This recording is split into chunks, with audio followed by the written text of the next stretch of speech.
Salam alaikum, c'est Dr Ben Afla, médecin résident en médecine interne et lauréat du concours de résident Oran session 2021 classé 43e. Aujourd'hui, on va parler d'une question que je reçois beaucoup récemment et je reçois cette question d'ailleurs chaque année presque durant les 2 derniers mois avant le concours de résident. Qu'est-ce qu'on doit faire durant ces 2 derniers mois avant le concours ou avant l'examen du concours de résident? Aujourd'hui, on va parler de la problématique, de l'intérêt de la question et de donner des conseils pertinents et conclure avec quelques remarques. D'abord, qu'est-ce qu'il y a de si particulier durant ces 2 derniers mois? Pourquoi est-ce que les gens posent cette question? Est-ce qu'il y a une différence entre ce qu'on doit faire durant ces 2 derniers mois par rapport à tout le reste de l'année préparatoire? Est-ce que le fait de modifier certains de nos comportements maintenant peut avoir un résultat, peut faire une grande différence en ce qui concerne notre classement? La réponse est de toute évidence oui. Tout cela nous mène à l'intérêt de la question, c'est-à-dire on va essayer d'énumérer les facteurs ou les éléments qui font de cette période assez particulière. Commençons avec le facteur le plus déterminant qui est le temps. On sait tous qu'on est très limité par le temps, on a plein de choses à faire, on a plusieurs priorités et toutes ces choses-là ont la possibilité d'être rentables. Mais tout simplement, on sait qu'il n'y a pas assez de temps.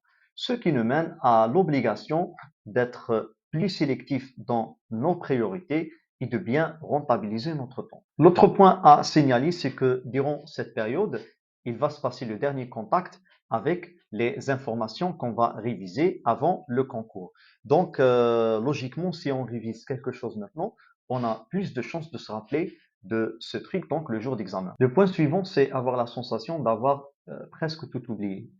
On sait très bien que plusieurs mois se sont écoulés depuis le dernier contact avec certaines informations.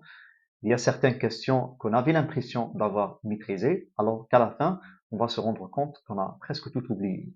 Durant cette période, vous êtes stressé, l'examen approche, donc la pression monte, et vous vous sentez de plus en plus perdu, ce qui peut avoir donc un retentissement considérable sur vos performances et votre productivité durant ces 2 derniers mois. Finalement, durant cette période, j'imagine que la majorité d'entre vous ont essayé plein de trucs, c'est-à-dire qu'il y a ceux qui ont commencé depuis 6 mois, probablement 3 mois, une année. Donc, vous avez essayé plein de choses, vous avez écouté plein de conseils, vous avez votre propre expérience sur ce qui marche et ne marche pas. Donc, vous avez déjà compris le concept de l'adaptation. Donc, vous avez tendance à améliorer vos comportements et croyez-moi, les 2 derniers mois comptent vraiment. Entrons maintenant au vif du sujet. Quels sont les conseils ou bien les astuces, les recommandations à faire durant ces 2 derniers mois? Mon premier conseil, c'est d'agir en priorité. Vous avez plein de choses à faire, vous êtes pressé par le temps, ce n'est pas le moment de perfectionner ou bien d'essayer de tout maîtriser. Ne réfléchissez pas trop et dirigez-vous droit vers le but. Votre objectif, c'est d'avoir le maximum de points. Par la suite, c'est de mieux classer. Donc, à chaque fois que vous vous sentez submergé, tout simplement, faites ce qui est prioritaire. C'est ce qu'on va voir par la suite. Mon deuxième conseil, c'est de se concentrer beaucoup plus sur les QCM. Faites le maximum de QCM. Il est naturel de faire les QCM puisque le concours est déjà sous forme de QCM et à ce stade-là de révision et de préparation, il est de toute évidence plus rentable de faire du QCM plutôt que de continuer à refaire des couches. Il faut également signaler que les QCM sont une forme d'apprentissage actif, donc il y a une grande possibilité de rétention des données à long terme. Les QCM vont vous permettre également de vous tester, de combler vos lacunes. Le truc que j'adore par rapport au QCM, c'est que ça vous permettra donc de vous relancer à chaque fois que vous vous sentiez coincé. C'est-à-dire, il m'arrivait parfois de ne pas pouvoir persister dans ma révision. Je fais des pauses dans 2 jours, parfois jusqu'à une semaine, parce que je suis stagné. Donc, le fait de faire du QCM vous permettra donc de garder la cadence. Troisième conseil, c'est le moment de revoir les résumés et non pas des cours entiers. Parce que tout simplement, il n'y a pas assez de temps pour voir un cours entier et ce n'est pas assez rentable. Si vous avez préparé vos propres résumés, vous l'avez mis à côté, c'est le moment de les revoir. Vous pouvez également utiliser des sources comme le Notebook, le Codex, peu importe. L'essentiel, il faut une source condensée d'informations pour la plupart de votre révision. Quatrième conseil, c'est de sélectionner toujours ce qui est le plus rentable entre vos sources de QCM, résumés, peu importe. Par exemple, les QCM, vous avez ceux, par exemple, de la médecine du travail, de la médecine légale, de la santé publique. Il y a si peu de QCM dans les sources d'externat, alors qu'ils sont toujours hypertombables. C'est-à-dire que vous avez par exemple un pool de 100 QCM où vous êtes sûr de tomber sur un parmi cette liste. Un autre exemple, par exemple, c'est des QCM de l'anapath, de maladies infectieuses, de l'immunologie.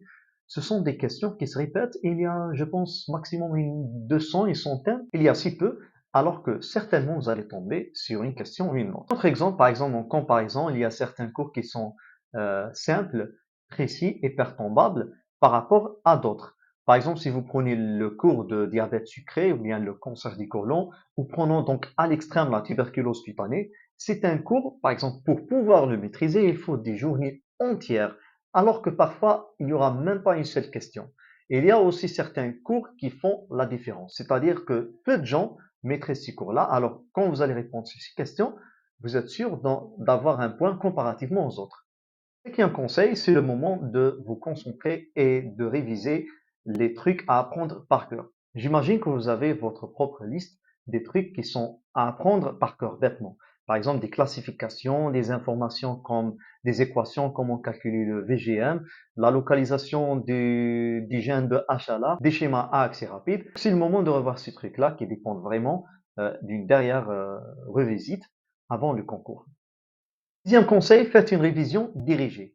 C'est-à-dire, quand vous avez une question, quand vous vous coincez sur un point particulier, allez-y directement, revoyez ce point et non pas un cours entier. J'imagine que vous maîtrisez déjà 80% ou l'essentiel de chaque cours. Donc, à chaque fois que vous avez des questions, allez-y, revérifiez la partie directement. D'où l'intérêt d'avoir déjà des sources antérieures avec lesquelles vous êtes familier. Donc, vous allez droit au but vérifier l'information dont vous avez besoin. Septième conseil, accélérez le rythme. Ce n'est pas le moment de baisser les bras, c'est le moment de foncer à fond. Vous êtes si proche de la fin, alors faites de votre mieux. C'est la dernière période où vous allez être en contact avec les informations. Donc, il y a une grande possibilité de retomber sur certaines informations durant votre examen. Et pour autant, il ne faut pas vous tuer. Vous avez le droit de respirer, de reposer, mais sinon, ne baissez pas les bras et avancez à fond. Huitième conseil, prenez bien soin de votre bien-être physique. Je suis sûr que la majorité, ils vont ignorer ce conseil. On a souvent tendance à croire que la volonté, elle peut tout faire, mais croyez-moi, sans votre organisme, vous risquez d'être à court d'énergie.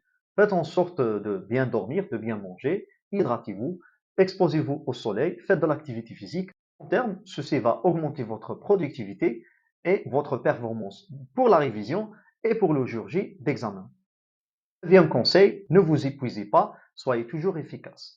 Je sais que ça fait du bien, peut-être que vous aurez moins de remords quand vous vous épuisez, mais croyez-moi, si vous vous épuisez et vous continuez à faire n'importe quoi, ça vous mènera à votre perte. Même si vous vous dites que vous avez fait de votre mieux, croyez-moi, vous avez couru à votre perte.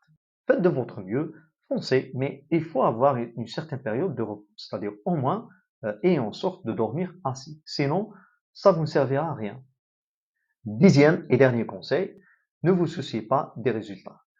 Laissez les résultats au futur. Les résultats, donc ce qui est demandé de vous, c'est de faire de votre mieux maintenant. Qu'est-ce que vous pouvez faire pour bien améliorer les choses? C'est pareil pour le passé. Même si vous n'avez pas bien révisé, ne réfléchissez pas à ce qui est passé. Vous avez certaines connaissances, vous avez un certain bagage, utilisez-le de votre mieux.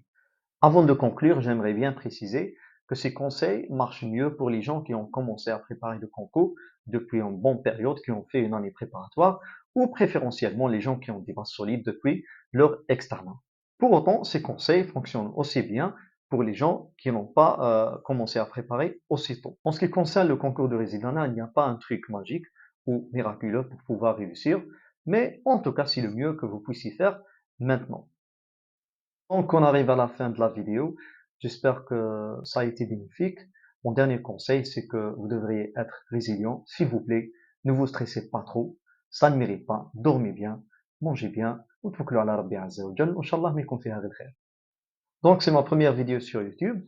Si vous avez des questions, des propositions, n'hésitez pas à les mettre dans les commentaires. Si vous avez aimé la vidéo, n'oubliez pas de la partager, de vous abonner pour plus de contenu. Ma chaîne Instagram est jointe ci-dessous. Je vous souhaite bon courage. Salam alaikum.